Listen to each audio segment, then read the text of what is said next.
বাংলাদেশের 1 ইঞ্চি মাটিও আমরা ভারতের হতে দেব না। ভারতীয় দাদাগিরির দিন শেষ, এবার ইটের জবাব পাথর দিয়ে দিচ্ছে বাংলাদেশ।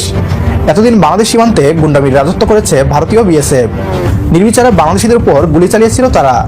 জবাবে পাল্টা প্রতিরোধের মুখে পড়তে হয়নি তাদের। ছাত্র জনতার নতুন বাংলাদেশ ভারতের বিএসএফকে সেই সুযোগ আর দিচ্ছে না।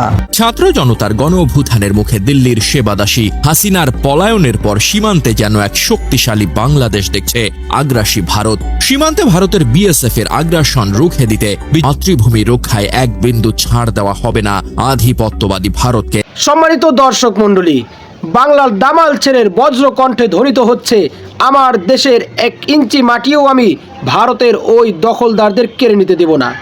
সম্প্রতি বাংলাদেশের সীমান্তবর্তী এলাকায় বিএসএফ ও বিজিবির ভিতরে তুমুল উত্তেজনা বিরাজ করছে, যেখানে দেশপ্রেমিক বিজিবির সাথে লড়াকু ভূমিকায় অবতীর্ণ হয়েছেন সেখানকার স্থানীয় কৃষকরাও।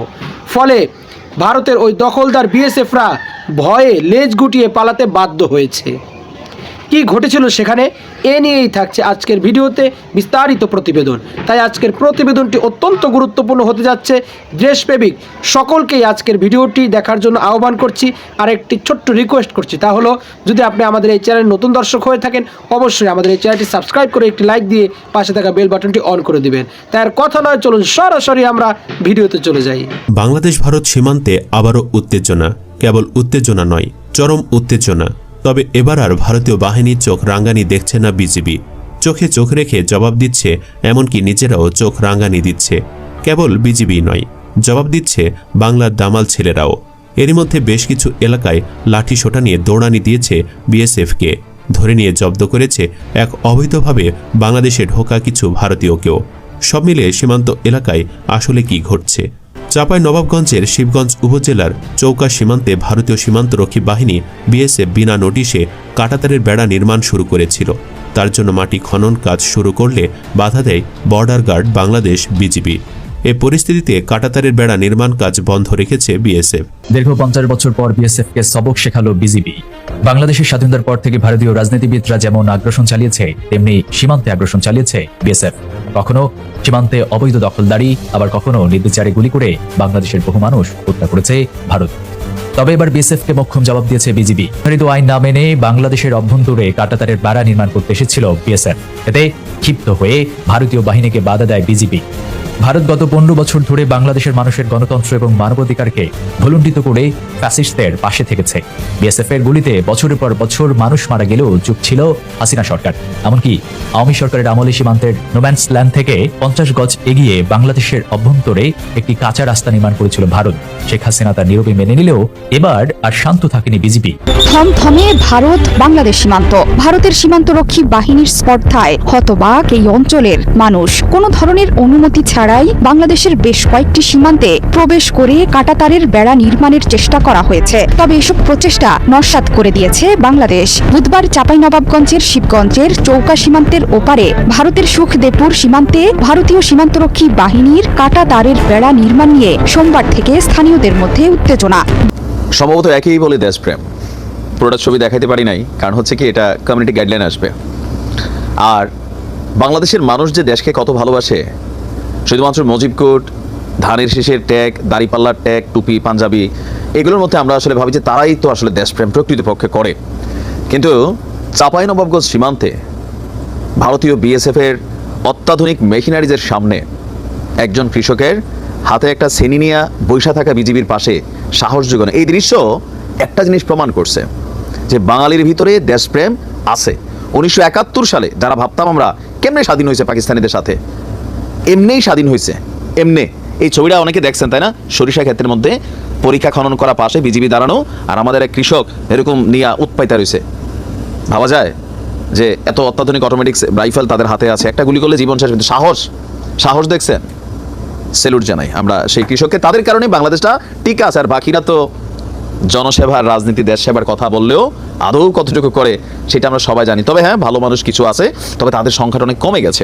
যাই হোক, আমরা কথা বলছি চাঁপাইনবাবগঞ্জ সীমান্তে একটা ইতিহাস তৈরি করেছে আমাদের বিজিবি প্লাস বাংলাদেশের জনতা, সাধারণ মানুষ। মানে একদম হুড়হুড় করে ঢুকে গেল। আজকে যখন আমরা নিউজটি করছি, গতকালকে পতাকা বৈঠক হয়েছে। বিজিবি আর এই এলাকাতে এসে অবৈধ কাঁটাতারের বেড়া, যেটা no man's land, no man's land মানে পৃথিবীর প্রত্যেকটা দেশের আন্তর্জাতিকভাবে বিরোধপূর্ণ দেশগুলোর মধ্যে সীমানা আছে, যারা মিত্র দেশ আপনি দেখবেন যে কানাডা, তারপর হচ্ছে আমেরিকা, বিভিন্ন দেশে এদিকে কুলি করলে ওই দেশের সীমানায় পানি ফেলানো যায়। আবার মেক্সিকোর সাথে আমেরিকার সীমান্ত দেখেন, বিশাল ভাই 50 ফুট 100 ফুট ওয়াল তুলে রাখছে। আবার আমাদের ভারত পাকিস্তান, মানে বাংলাদেশ ভারত, এই সকল সীমান্তে ভারত চায়না দেখেন বিশাল নোম্যান্স ল্যান্ড। কেন? যে নির্দিষ্ট একটা সীমানার আশেপাশে আমরা কেউ প্রবেশ করতে পারবো না, কোনো স্থাপনা তৈরি করতে পারবো না, আরও অনেক কিছুই পারবো না। এর মাঝখানে বিজিবি বিএসএফ কালকে আবার আইছিল কোন জায়গা দিয়ে জানি, সম্ভবত পাটগ্রামে আসছিল, এরকম ল্যাম্প পোস্ট লাগাইতে বিজিবি দেয় নাই। সাহসটা একটু তৈরি হয়েছে, ওই যে পাশে থাকা সেই কৃষকের হাতের শ্রেণী, এটা সাহস যোগায় দিচ্ছে। আমি মনে করি সম্মানিত দর্শক মণ্ডলী, যখন আঙ্গুল তুলে কথা বলতে শিখেছি তখন তোমরা আর আমাদেরকে দাবায় রাখতে পারবা না। বিগত 16টা বছর ফ্যাসিস্ট সরকারের সাহায্যে ভারতের ওই বিএসএফরা যখন যেমন ইচ্ছা বাংলাদেশের সাধারণ মানুষকে পরলোকে পাঠিয়ে দিয়েছে এবং ঝুলিয়ে রেখেছে কাঁটাতালের বেড়ার উপরে, তাদের নিথর দেহ শুধু আমাদের পুরস্কার হিসেবে দিয়েছে। আমাদের দেশের বিভিন্ন অঞ্চল তারা অন্যায়ভাবে দখল করে নিয়েছে, যা আমরা প্রতিনিয়তই সংবাদগুলোতে শুনেছি ও দেখেছি, আর শুধুই মাত্র চোখের পানি ঝরিয়েছি। এখন সেই দিন শেষ। এখন ছাত্র জনতার বিপ্লবের বাংলাদেশ, 15ই আগস্টের বাংলাদেশ এক নতুন চেতনার জন্ম হয়েছে। এখন আর ভারতের দাদাগিরি চলবে না, তাদের দাদাগিরির দিন শেষ হয়ে গিয়েছে। যখনই ফ্যাসিস্ট সরকার হাসিনা এই দেশ থেকে ভারতে পাড়ি জমিয়েছেন, তখন থেকেই ওই ইন্ডিয়ার কবর রচনা হয়ে গিয়েছে। তাদের আধিপত্য বাংলার জমিনে চিরদিনের জন্য খতম হয়ে গিয়েছে। এখন যদি তারা আমাদের দেশের চোখ রাঙিয়ে তাকায়, আমরা তাদের সেই রাঙানো চোখকে আর ভয় করি না, এবং তারা তাদের সেই রঙিন চোখ নিয়ে আর যে ফিরে যাবেন সেটা ভাবারও কোনো সুযোগ নেই। কেননা এখন আর তাদের সেই আগের সুযোগটা নেই যে তারা যখন ইচ্ছা যেমন ইচ্ছা বাংলাদেশের সীমানা দখল করে নিয়ে যাবে, আর আমরা শুধু চেয়ে চেয়ে দেখব। সেদিন শেষ হয়ে গিয়েছে। এখন যদি আমাদের সীমানা দখল করতে আসে, বাংলার দামাল ছেলেরা তা রুখে দিতে সদা সর্বদাই তারা সর্বস্ব বিলিয়ে দিয়ে তারা প্রস্তুত থাকবে। যার নজির আমরা দেখেছি, যখনই বিএসএফরা ওই ফ্যাসিস্ট সরকারের আমলে যে রাস্তা দিয়েছিল, সে রাস্তার উপর যখন কাঁটাতারের বেড়া দিতে গিয়েছে, তখন দেশপ্রেমিক বিজিবির সাথে লড়াকু ভূমিকায় অবতীর্ণ হয়েছেন সেখানকার স্থানীয় কৃষকরা, এবং তারা এমন ডিফেন্সিভ মুডে তারা বসেছিলেন যে দেখলে মনে হয় এ যেন সেই 71-এর গেরিলা বাহিনীর যুদ্ধ সংগঠিত হতে যাচ্ছে, যা মুহূর্তের ভিতরেই সারা বিশ্বে ভাইরাল হয়ে গিয়েছে। বাংলার এই দেশপ্রেমিক জনগণ বাংলাদেশকে, যে বাংলাদেশ হাজারো রক্তের বিনিময়ে স্বাধীন হয়েছে, সেই বাংলাদেশকে আপনারা আর কোনোভাবেই কেড়ে নিতে পারবেন না। সেই সুযোগ বাংলাদেশের জনগণ আপনাদেরকে আর দিবে না। সম্মানিত দর্শক মণ্ডলী, আজকের এই ভিডিও সম্পর্কে আপনার কি মতামত? অবশ্যই আপনার সেই মূল্যবান মতটি আমাদের কমেন্টস বক্সে জানাবেন। আর আজকের এই ভিডিওটি যদি আপনার ভালো লেগে থাকে, অবশ্যই ভিডিওটি একটি লাইক দিয়ে শেয়ার করে দিবেন। আজ এই পর্যন্তই। সকলে ভালো থাকবেন, সুস্থ থাকবেন, নিরাপদ থাকবেন, এই আশা ব্যক্ত করে আজকের ভিডিও এখানেই শেষ করছি। আমিন ওয়া আখিরু দাওয়ানা আলহামদুলিল্লাহি রাব্বিল আলামিন। আসসালামু আলাইকুম ওয়া রাহমাতুল্লাহি ওয়া বারাকাতুহু।